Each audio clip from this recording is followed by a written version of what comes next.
Hey folks, Moosetro here with another episode of Factorio. In this episode, we are going to start our uranium enrichment process to get nuclear power up and running. And my thoughts are, I've got the uranium over here. I'm going to send it up through a row of centrifuges.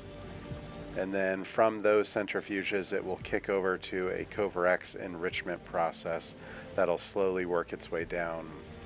The loop here is for dropping off future uranium that is mined throughout the map, and then we'll probably slowly take over this block for creating uranium goods, which means it might be possible that we'll wind up using a couple of stations here.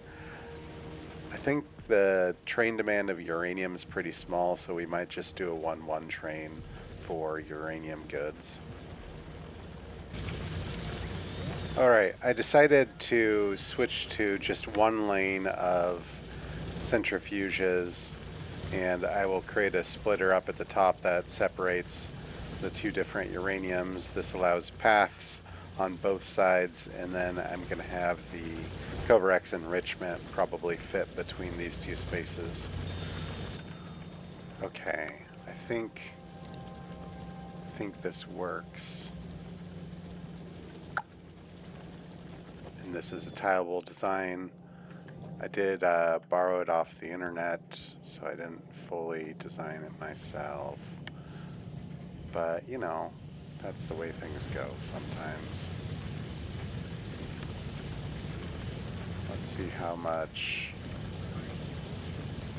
you are absorbing. Okay, so we can fit probably two more of you.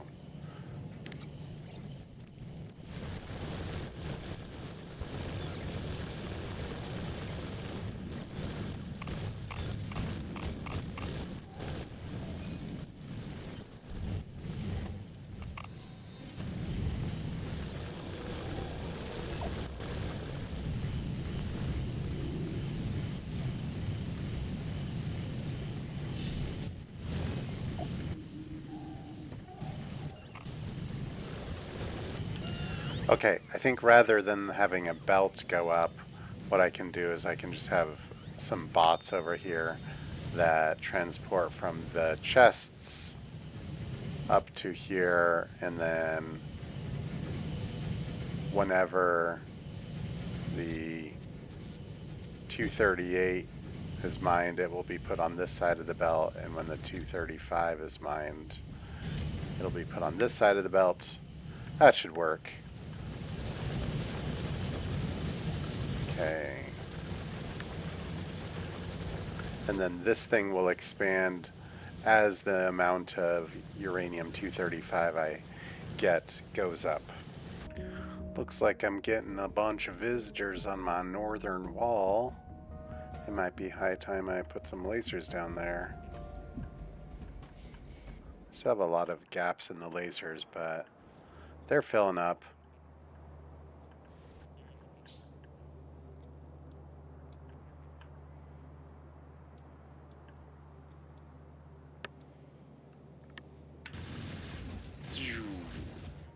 Yes, excellent.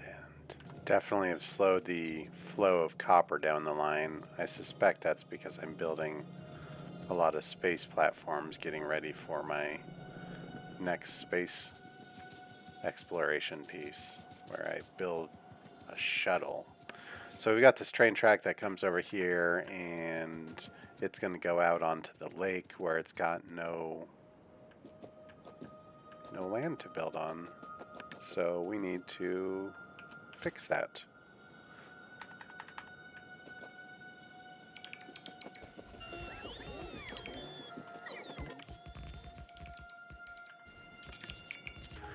Actually, the reason the copper stopped running is because the copper got caught up at the train station refueling, because I had a mix of types of fuels.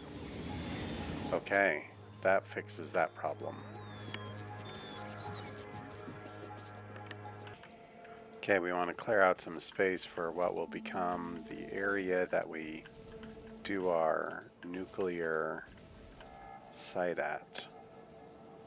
And I'm thinking that we will do the nuclear site in this block right here, these 2 blocks.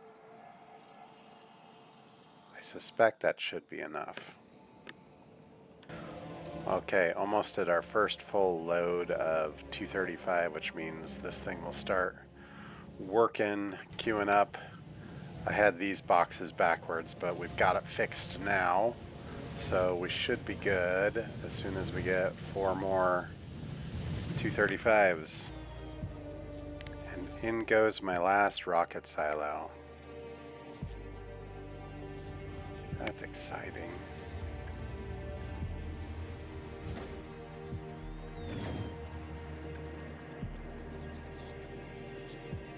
Do I not have storage for LDS? Oh, shortage of power. I can't wait until we have that nuclear up. Okay, we have nuclear power up and it is heating up, which means our heat pipes should be transferring the heat to these guys. The temperature is getting up and we should be getting steam soon, which is good because I'm just overly agitated with the dip in energy that I keep having. I think I set the inserters up right. I've got this inserter to insert a fuel cell if the steam drops below 10,000. And I've got this inserter set to pull out the used fuel cell if the steam drops below 11,000. So the used fuel cell will sit in there until the steam drops low enough. And we're gonna see if it winds up working.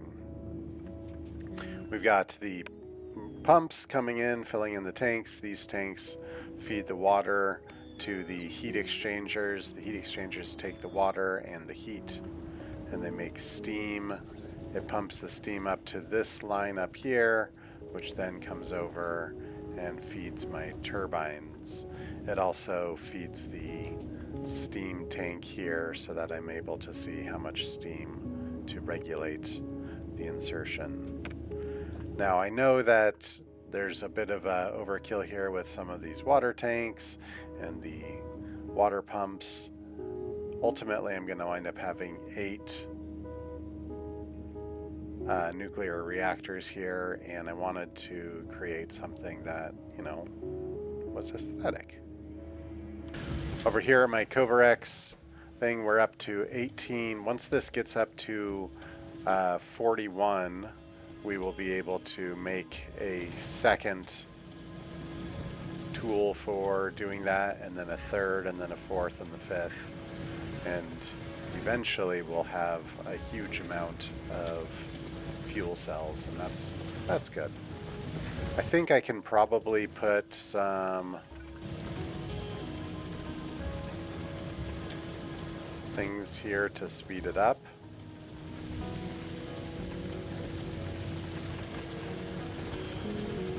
Yeah, we can do that, and we can put some speed modules in it.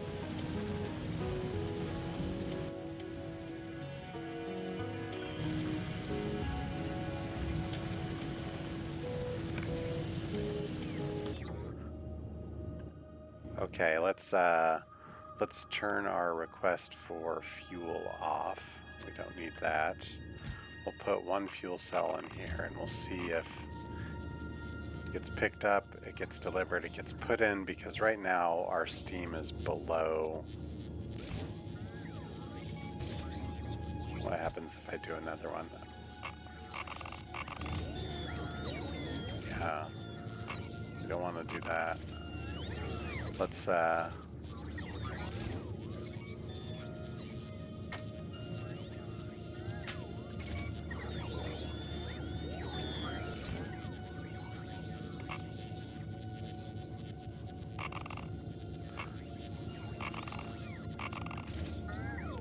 we'll hand feed it until we get our steam up and running. Low temperature. What do these need to? Minimum temperature 500. Okay, we got to get up to 500. That might be a little bit of time. Let's go ahead and put 3 in there and see if we can get up there. Oh man, another low power, but our temperature is getting up there. It's 427. Oh man, I forgot one inserter. This thing was plugged up because it just, all that time, it wasn't doing its job. I think now we've got it going.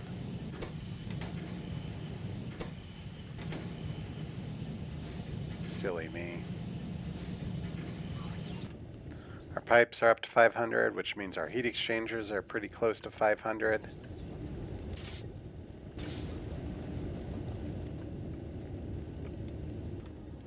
Okay, our heat exchangers are just about to 500.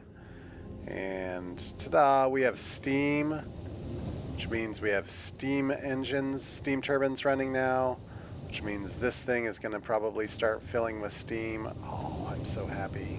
That should be the solution to our energy problem. So just as I cracked the code on my Cover X, taking its sweet time, I also open up the steam engines, which is awesome.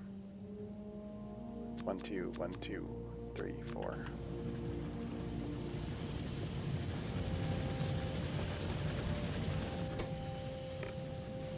The other thing that I noticed is if I do a rate calculator on these, they're putting out 9.8 per second, and these things consume 13.3 per second, which means like the last 3 aren't even being used. I'm going to go ahead and keep them here though, because eventually we will get to a point where we're backed up and we're going to be training in some uranium, so we don't need to worry too much. We're starting to create that surplus of steam, so then our circuit should work for the inserters once we hit above 11,000 on this. 11,000. Okay, let's try it out. Put those in there. You're going to drop it off, but you did not insert. Nice. Okay, I stepped away for a sec, and I need to recompose my brain, think about where we're at. Alright, the truth of the matter is we are running low on iron. I've been absorbing a whole bunch of steel, and I need to figure out how to get more iron. And there's a lot of iron over here, but it's not a very safe patch of iron to get to. I do have biters to contend with. There is this iron ore patch over here, which I think, well, it's only 2 million versus 10 million. This one's so much more. Oh, it's on a lake? That's weird. So it's not as big, but I mean it definitely has more iron. Oh, rails go south and then over. I think that might be what I need to do, and I think I need to go shoot 'em up with the monsters. Well, that's a fun little glitch. Oh, the glitch is gone.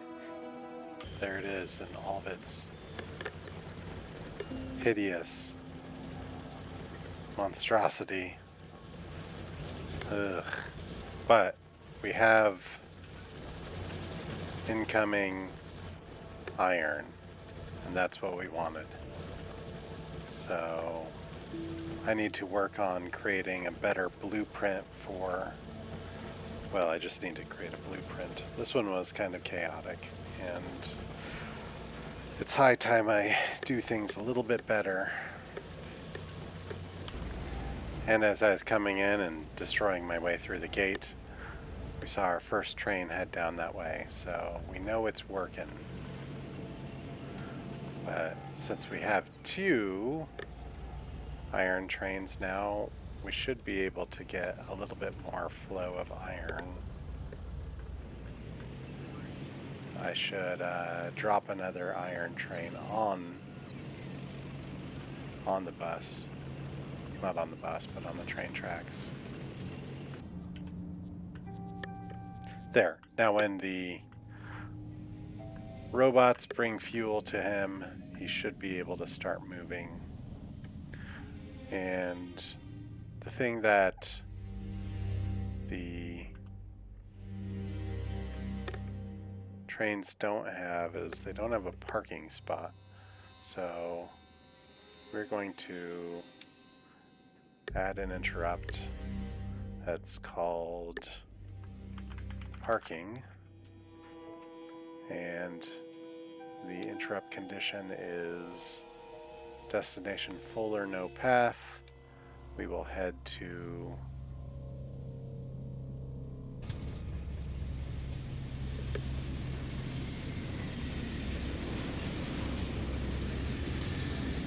we need to name one of these parking. Let's just call this one parking.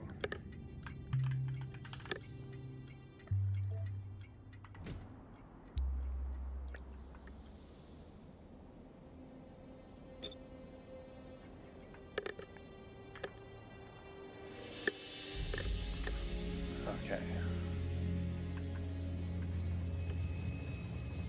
Add interrupt parking. Finish editing. We go to parking. Okay. That should work. Okay. That was pretty disgusting. Not gonna lie. I battled a lot of biters and created something that is so gross. But what's happy is we have an inflow of iron, and we could probably even put a balancer there, which we will, but for now I think not. I need to take a break.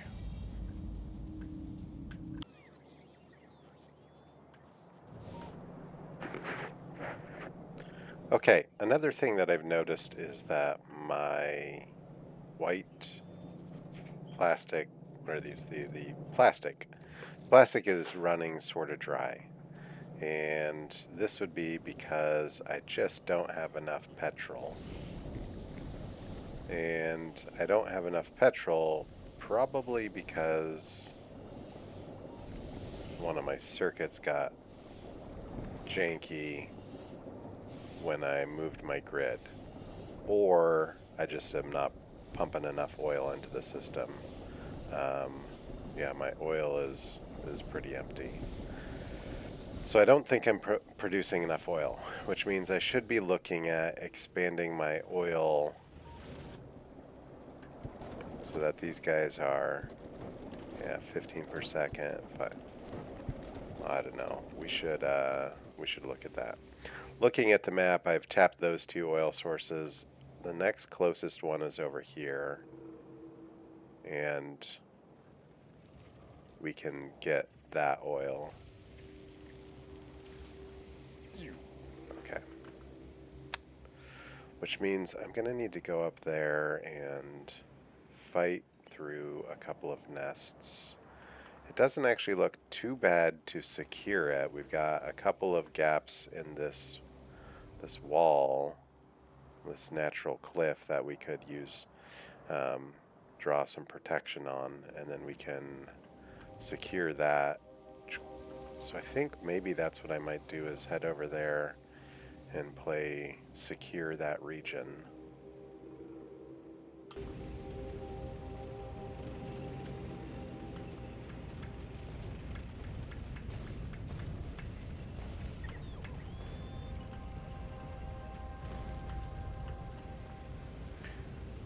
Okay, we'll drive-by attack. Oh boy, we got a couple nests over here. Well, I mean, I knew that. I was getting into... Oh! Come on.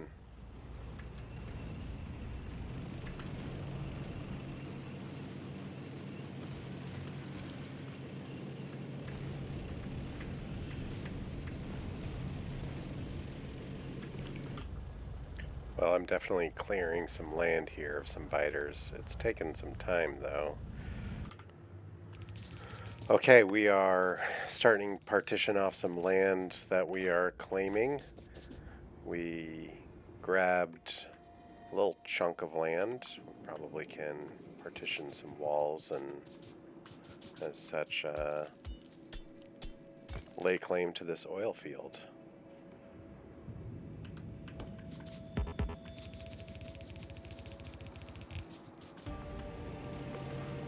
Let's go plow them down. Oh! I thought I had my cannon on. Whoops. It is now. Okay. Oh, and I just went a wee bit further out, and we've got a nice oil patch here, too. So if we can secure those pump jacks, we could probably pipe pretty easily over to a pickup zone right there. That's nifty.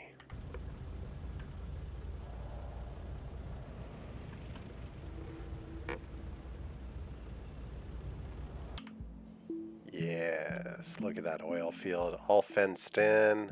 And then we'll be able to pipe that oil up and over there. That's good. I wonder if we could maybe partition off some land.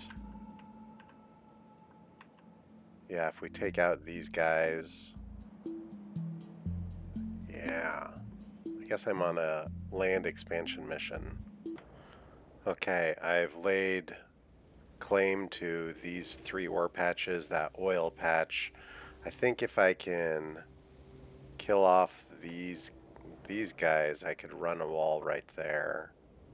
And then this would all be mine once I put defenses on it. Little gap right there. Well, let's hit that save game button and try to dispatch them. Do I want to do it by hand? Do I have any rockets?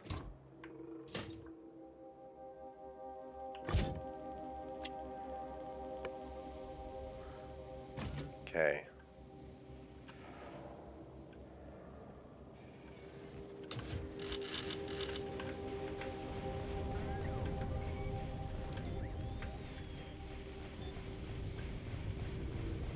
Oh, what's attacking me?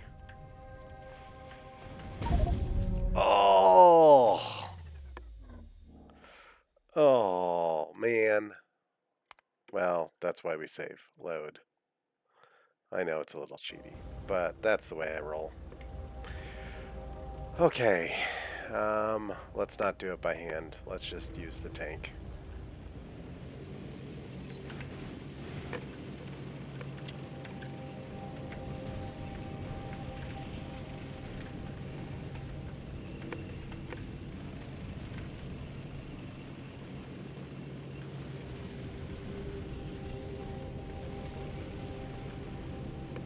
It's so fun driving over these things with the tank.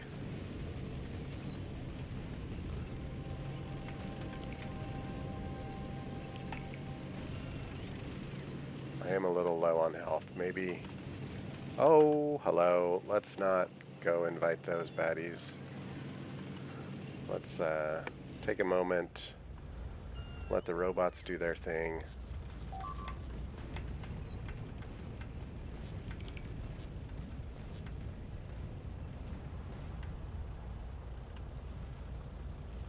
Okay, try that again.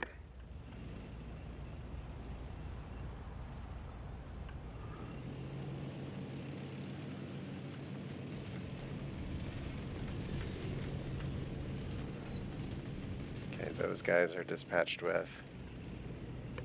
This one's a little bit harder because they're closer to the wall. Do I need to get rid of them?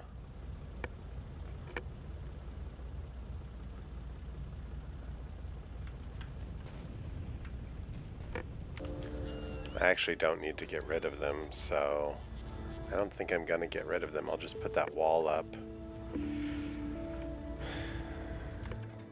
How much wall do I have left on me? Not a lot, but maybe enough to get this wall placed.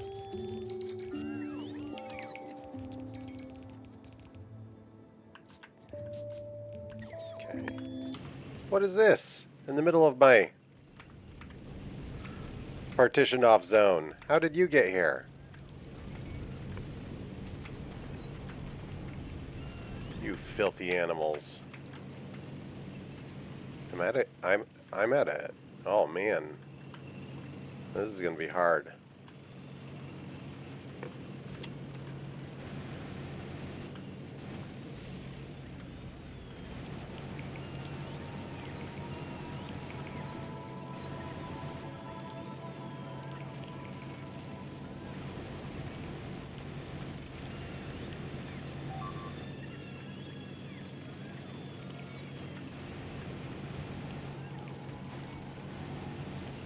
Maybe not so hard. We just got to drive over them. But how did they get into the middle of that area?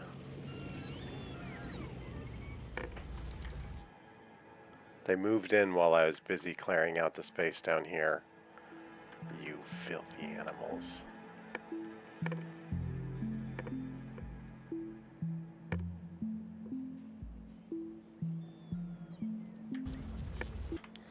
Okay, we are getting the expansion into this zone, and that makes me happy. We can probably also start to drop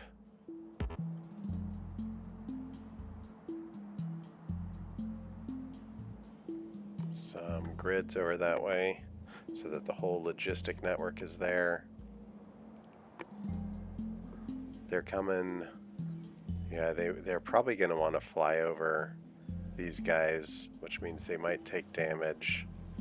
So I might eventually want to section off that land and take out all those. But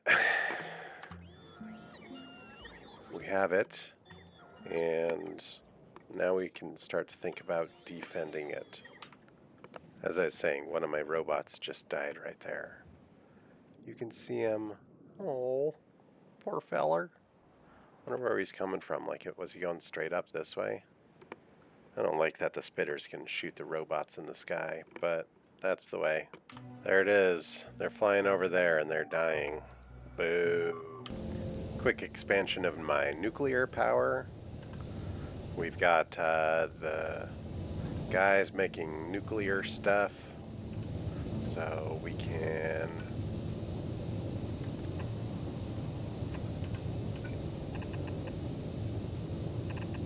feed those, and that's going to generate some energy for us.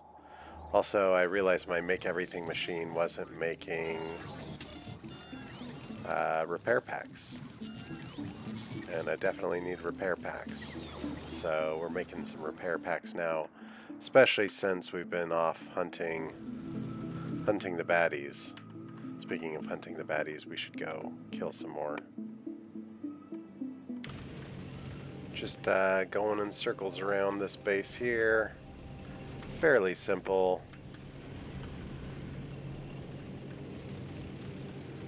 Kill all the spawners.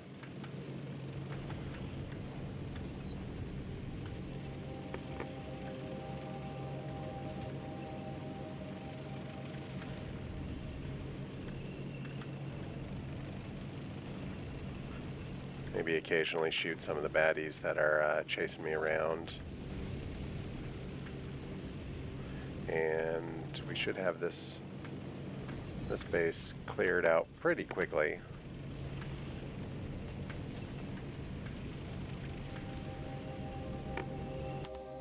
Looking at the map here, I almost want to drop a line along this cliff. I mean, I can ignore that coal patch for now, but partition off all that land. But I don't necessarily need that land. I got plenty of resources there. Yeah, I don't need that land. The only reason I went in there was because I had robots flying overhead there. So we can, yeah, we can ignore it.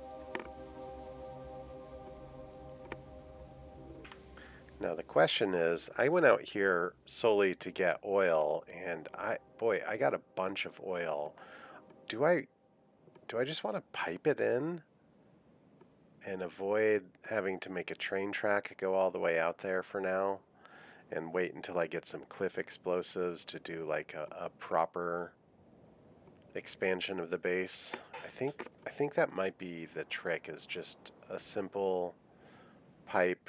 We can pipe over to here, and then we can pipe into the bus.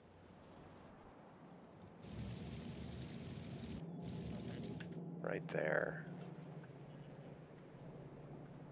Yeah, let's do that. Where do we want to come into the bus? Of course, if we do it up here, I don't know. I have to think about it. But I think I'm going to save that for the next episode. I think we're to the point where we're getting this fleshed out pretty good and defended. Let's drop some that there. We don't need you guys. Probably don't even need you. Okay. Alright, folks. So what I think I'll do is this section right here. I'm going to continue this wall straight across here, and then I could actually use the defense system that I've designed here to create a southern wall all along there, and then we can turn a corner up to this lake, and that will give me a big chunk of space right there. I probably won't use all of it, but it'll make it easier to defend because I can use my defense system that I've got already designed with the bullets being auto-fed to it. And then probably I'll include the bullets and snake them just a little bit up along here.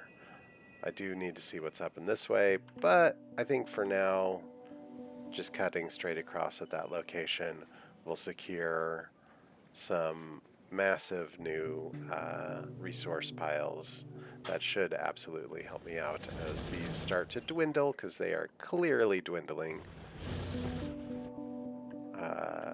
For now, the defense I've only got going is the laser defense, and I'm not super fond of this design. I kind of slapped it down as a quick fix, but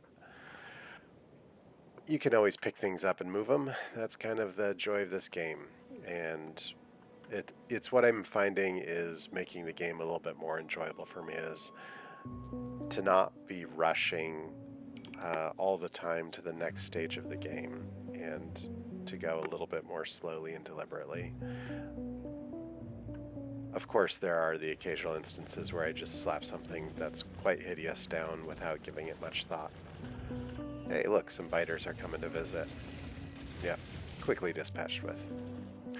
Alright, that's it for today's episode. Thanks for tuning in. This is Moosetro signing out. Have a good evening.